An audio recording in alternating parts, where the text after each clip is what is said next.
Hi, I'm Grace. I work in the IT department at PhD, and as part of my role in the IT department, I support the employees in the business with their roles, support the infrastructure in the business, networking. I offer training, in-house web development, and lots of other things. So I've been here for over 8 years now.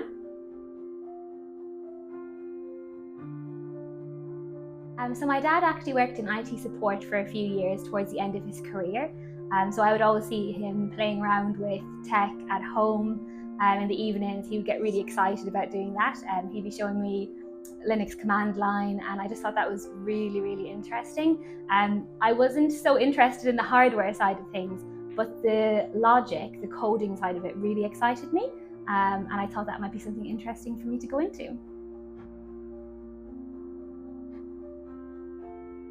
So a few years ago, I had the opportunity to work on the development of an in-house application to help improve the logistics team's processes.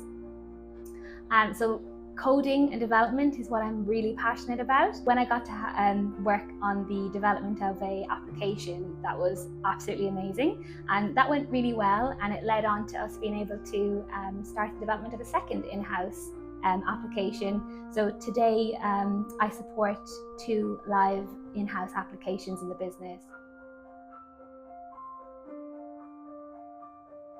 Okay, so IT and construction are intrinsically linked nowadays. In the past, you might have an administrator that sits on site, and they would do all of the digital work on the computer for the project team. They'd be responsible for doing timesheets, everything that needs to be done on a computer, basically. So times have changed. Everyone out on site is now equipped with tablets or laptops that they need to do their job. They can do their own inspections, they can do their own timesheets, they can do all of their own paperwork, basically. So it's taking that away from a single person that was responsible for the IT on site.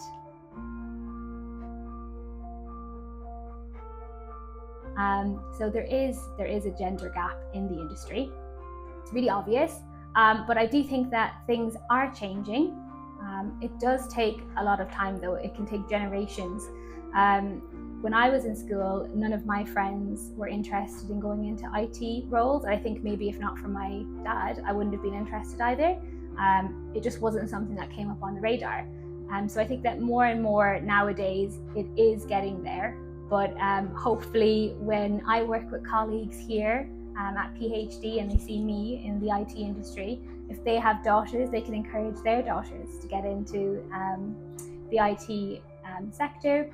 I just think it's really, really important to show young girls while they're still in school that it is a viable career option, as I've previously said. And yes, that comes from being a good role model and parents having positive experiences with females in the tech industry in general. They see it as a viable option for their children to go into.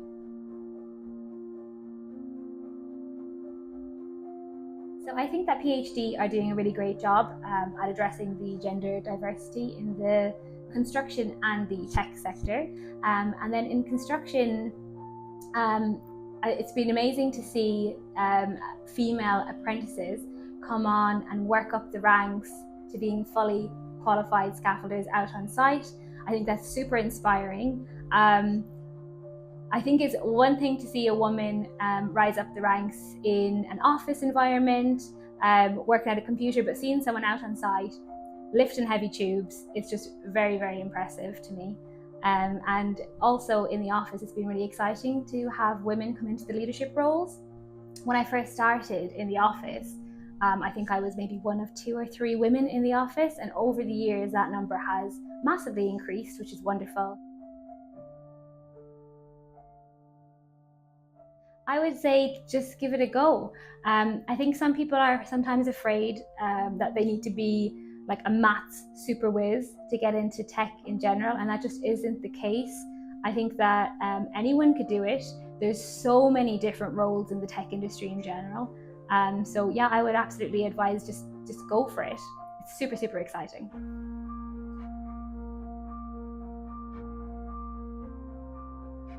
So as soon as I finished school, I actually studied fashion design for 1 year, which I loved, and I worked as a seamstress as well when I was working through school during summer holidays and on and off other times. I realised that I would probably make no money if I worked as a seamstress.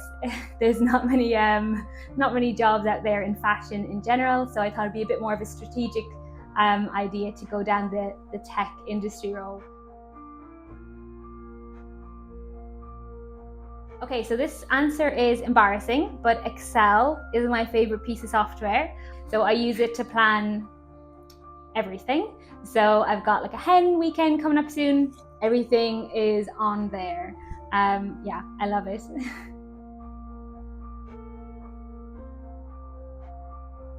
So I think PhD are super supportive of career development. I felt super supported when I started at PhD. I learned a lot on the job. I see a lot of other people come into the business and they get sent to college. They can gain a lot of experience from the other people that are in the business. It's also nice being able to tell family and friends about projects that PhD are working on that are actually recognisable. So it's really cool to be able to say that, yeah, the business I work for, they've done the scaffolding at Big Ben, or they worked on the London Stadium. They're recognisable projects, which is pretty cool. PhD fosters really good relationships between the different staff in the business, and because the business started off as such a small family-run business, even though it's grown exponentially over the years, it still retained that family vibe between departments and people, which is lovely.